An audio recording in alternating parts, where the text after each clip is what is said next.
నమస్తే. ప్రస్తుతం మనతో పాటు సీనియర్ జర్నలిస్ట్ దాము బాలాజీ ఉన్నారు. ఆయనతో మాట్లాడదాం. నమస్తే సార్. నమస్తే. సార్ పవన్ కళ్యాణ్ మాట్లాడిన మాటలకి అక్కడ తమిళనాడు టీవీకే వ్యవస్థాపకులు అండ్ హీరో విజయ్ కూడా దీనిపైన రెస్పాండ్ అయ్యారు. మిగతా హీరోలు కూడా అండ్ కమల్ హాసన్ మిగతా నాయకులు కూడా దీనిపైన రెస్పాండ్ అవుతున్నారు అండ్ విరుచుకు పడుతున్నారు అని చెప్పేసి వార్తలు వస్తున్నాయి. అది ఎలా తీసుకున్నారు? ఎలా రెస్పాండ్ అవుతున్నారు సార్? నిన్న కూడా నేను చెప్పాను. యాక్చువల్‌గా పవన్ కళ్యాణ్ జనసేన ఆవిర్భావ దినోత్సవం రోజు మాట్లాడిన మాటల్లో ప్రధానమైనది ఇవాళ దేశవ్యాప్తంగా ఒక తేనె తుట్టెను కదిలించినట్టయింది. ముఖ్యంగా తమిళనాడులో. తమిళనాడులో ఉద్యమాలు మొదలైనయి. ముఖ్యంగా డీఎంకే చాలా గట్టిగా వ్యతిరేకిస్తూ ఉంది. ఇప్పుడు పవన్ కళ్యాణ్ దాన్ని విమర్శించడం, తమిళ వాళ్ళు హిందీని ఎందుకు వ్యతిరేకిస్తున్నారు, అట్లా అనుకుంటే హిందీలో డబ్బింగ్ ఎందుకు కావాలి, ఉత్తరాఖండ్ నుంచి డబ్బులు కావాలి, కానీ వాళ్ళ భాష వద్దంటే ఇదెట్లా, ఇది హిపోక్రసీ కదా అని ఆయన డైరెక్ట్గా అటాక్ చేశారు. సో దాంతో తమిళ రాజకీయ నాయకులు ముఖ్యంగా డిఎంకే చాలా తీవ్రంగా వ్యతిరేకించింది. TKS Elango one DMK leader, అలాగే డాక్టర్ సయ్యద్ షఫీ ఉల్లా, వీళ్ళు గట్టిగా అసలు పవన్ కళ్యాణ్కి ఏమీ తెలియదు, ఇతను ఒక అజ్ఞాని, 1968 నుంచి కూడా మాకు హిందీ లేదు, మాది 2 లాంగ్వేజ్ పాలసీనే, మా అసెంబ్లీ 1968లోనే తీర్మానం చేశారు, అప్పటి నుంచి కూడా మా ఎడ్యుకేషన్లో 2 లాంగ్వేజ్ పాలసీ ఉంది, ఇతను అప్పటికి పుట్టి కూడా ఉండకపోవచ్చు, సో ఇతనికి తెలియదు, ఇతను ఒక అజ్ఞాని అన్నట్టుగా వాళ్ళు మాట్లాడారు. కొద్దిగా ఆలస్యంగా టీబీకే తమిళగా వెట్రి కజగం ఎట్లయినా అనొచ్చు.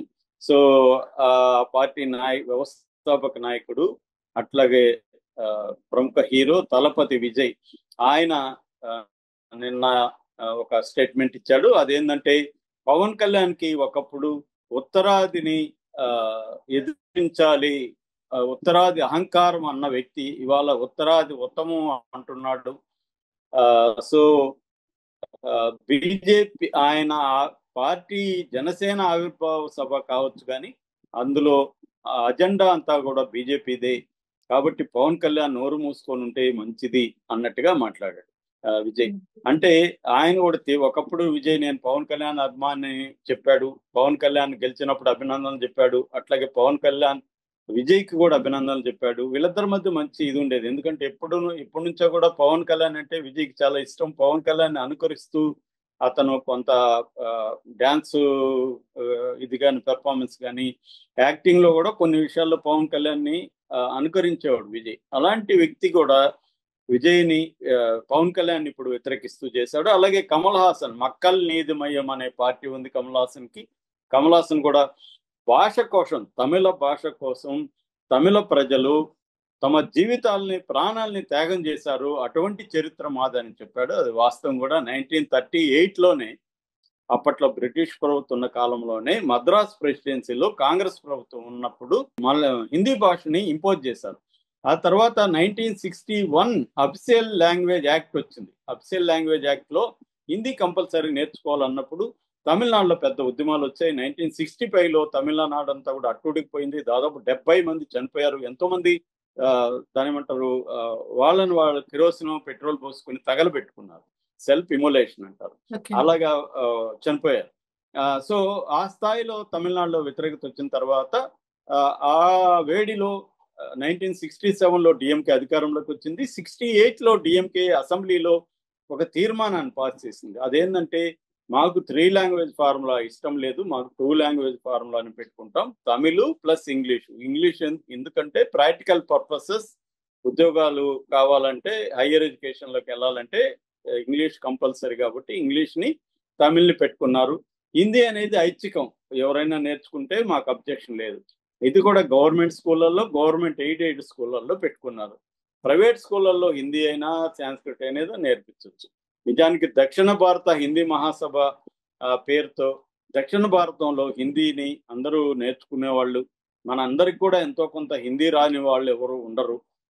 తమిళనాడులో కూడా ఎంత హిందీ వ్యతిరేకత ఉన్నా తమిళ ప్రజలు కూడా ఎంతో కొంత హిందీ నేర్చుకోకుండా ఉండరు, ఎందుకంటే వాళ్ళు పక్క రాష్ట్రాలకి, హిందీ రాష్ట్రాలకి వెళ్ళినా తమిళనాడు, ఇప్పుడు బాంబేలో అట్లా తమిళ చాలా పెద్ద ఎత్తున ఉన్నారు. వాళ్ళంతా హిందీ మాట్లాడకుండా ఎలా ఉంటారు?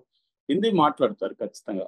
అంటే అవసరాల కోసం, కమర్షియల్ పర్పసెస్ కోసం హిందీ నేర్చుకోవడమే కాదు, ఏ భాష నేర్చుకున్నా మాకు అభ్యంతరం లేదు. అంటే తమిళ వాళ్ళ స్టాండ్ ఏంటంటే, తమిళ మేము వేరే ఏ భాషను వ్యతిరేకించము, కానీ మా మీద వేరే భాష ఇంపోజ్ చేస్తే మాత్రం మేము భరించలేము అనేది తమిళ వాళ్ళు చెప్పారు.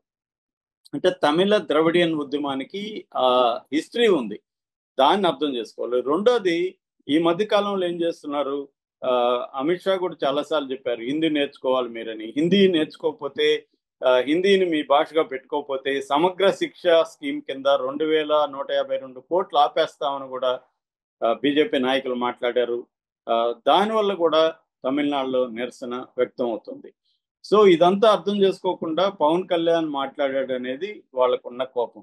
అట్లాగే సోషల్ మీడియాలో కూడా పవన్ కళ్యాణ్ మీద తీవ్రంగా విరుచుకుపడుతున్నారు. పవన్ కళ్యాణ్ అంటే ఇష్టమున్న అనేక మంది అభిమానులు కూడా తమిళ వాళ్ళు పవన్ కళ్యాణ్ ని వ్యతిరేకిస్తున్నారు ఈ విషయంలో. ఎందుకంటే తమిళ లాంగ్వేజ్ నేషనలిజం అంటారు, లింగ్విస్టిక్ నేషనలిజం అంటారు, భాషా జాతీయవాదం. ఈ భాషా జాతీయవాదం బలమైంది. దీన్ని హిందీ డామినేట్ చేసి హిందీ ఇంపోజిషన్ అనేది కుదరదు. అందుకే విజయ్ కూడా అన్నాడు, మన తమిళో, మలయాళమో, కన్నడనో, తెలుగు నార్త్ ఇండియా వాళ్ళు నేర్చుకుంటారా? నేర్చుకోరు కదా. వాళ్ళ భాష మనం ఎందుకు నేర్చుకోవాలి? ప్రాక్టికల్ పర్పస్లు ఉంటే ఎవరైనా నేర్చుకుంటారు. ఇప్పుడు నేను జర్మనీ వెళ్ళి ఒక 1 year ఉండాలి, నాకు జర్మన్ అవసరం కాబట్టి నేను ఎక్కడో వెళ్ళి జర్మన్ నేర్చుకో. ఆ మధ్య నేను కాంగో వెళ్ళాను. కాంగోలో ఫ్రెంచ్ అనేది అఫీషియల్ లాంగ్వేజ్. నేను చచ్చినట్టు ఇక్కడ రామకృష్ణ మఠంలో చేరి ఒక 1 నెల 2 నెలలు ఫ్రెంచ్ నేర్చుకున్నాను. ఇది మేనేజబుల్ ఫ్రెంచ్, అంతే కదా. హిందీ మనకి ఏమన్నా పుస్తకాలు చదవాలా, ఇంకోటి మేనేజబుల్ హిందీ నేర్చుకుంటే చాలు. మినిమం హోటల్లో ఏం అడగాలి, అది ఇక్కడే. ఇప్పుడు హైదరాబాద్లో ఉండే ప్రతి ఒక్కరికి చచ్చినట్టు హిందీ రాకపోతే ఎక్కడ బతకలేని పరిస్థితి ఇవాళ. సో అది ఇప్పుడు ప్రాబ్లం ఏంటంటే మ్యూచువల్ ఉండాలి. ఇప్పుడు హిందీ వాళ్ళు సౌత్ ఇండియా వస్తే మనం హిందీలోనే మాట్లాడాలి, మనం నార్త్ ఇండియాకి వెళ్తే మనం హిందీ మాట్లాడాలి. వాళ్ళు ఒకే ఒక తెలుగు పదం కూడా మాట్లాడరు హిందీ వాళ్ళు. అక్కడ నుంచి ఇక్కడికి వచ్చిన వాళ్ళు ఒక తెలుగు పదం కూడా నేర్చుకోరు. ఇక్కడే కాదు, తెలుగు నేర్చుకోరు, కన్నడ నేర్చుకోరు, తమిళ్ నేర్చుకోరు, మలయాళం నేర్చుకోరు. మీకు జాతీయ ఐక్యత అవసరం లేదా? మీకు సౌత్ లాంగ్వేజ్ నేర్చుకోవాలని అవసరం లేదా? అసలు వాళ్ళకి తెలుగు తమిళ అనేది చెప్పమనండి, కన్ఫ్యూజన్ ఇప్పటికి కూడా. మొన్న కూడా ఎవరో బాహుబలి తమిళ సినిమా అనువాదిస్తున్నాడు. సో ఇప్పటికి కూడా నేను అప్పుడు 6 నెలలు బాంబేలో ఉంటే నా క్లోజ్ ఫ్రెండ్ అక్కడ ఒక అతను ఉంటాడు, పక్షి అని. అతను అందరికి నన్ను మద్రాసి దాముజీ మద్రాసి ఆయా, ఒరి మద్రాసు కదరా బాబు, నాది హైదరాబాద్ అని చెప్తే కూడా వాడికి గుర్తుండదు. సో అంత నెగ్లిజెన్స్ సౌత్ అంటే. ఇప్పటికి కూడా సౌత్ నుంచి వచ్చారంటారు తప్ప హైదరాబాద్ నుంచో స్పెసిఫిక్ గా చెప్పరు వాళ్ళు. తెలంగాణ రాష్ట్రము, ఆంధ్ర రాష్ట్రం అని చెప్పరు. అంత ఉన్నప్పుడు రెండోది ఏంది, మనం సౌత్ ఇండియా 31% జీడిపిలో కాంట్రిబ్యూషన్ సౌత్ ఇండియాది. సో ఒక పక్క మనం కాంట్రిబ్యూట్ చేస్తున్నాం, వాళ్ళ లేబర్ ఫోర్స్ అంతా మనం పోషిస్తున్నాం.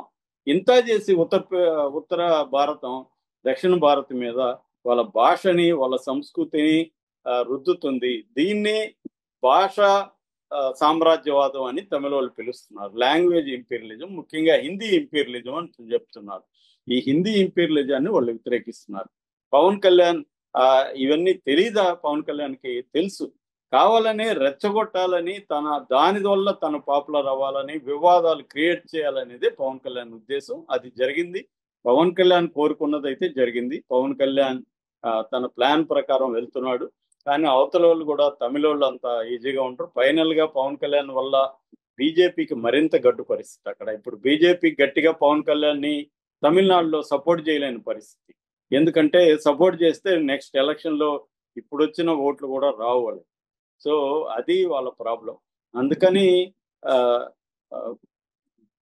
పవన్ కళ్యాణ్ ఫ్యాక్టర్ అనేది ఫైనల్ గా డిఎంకేకే హెల్ప్ అవుతుంది తప్ప అంతకంటే ఏం లేదు. ఎందుకంటే ఇప్పుడు ఏఐడిఎంకే కూడా పవన్ కళ్యాణ్ ఖండించాల్సి వచ్చింది. ఏఐడిఎంకే కోవై సత్యం ఆయన చాలా సీరియస్ గానే ఖండించాడు పవన్ కళ్యాణ్.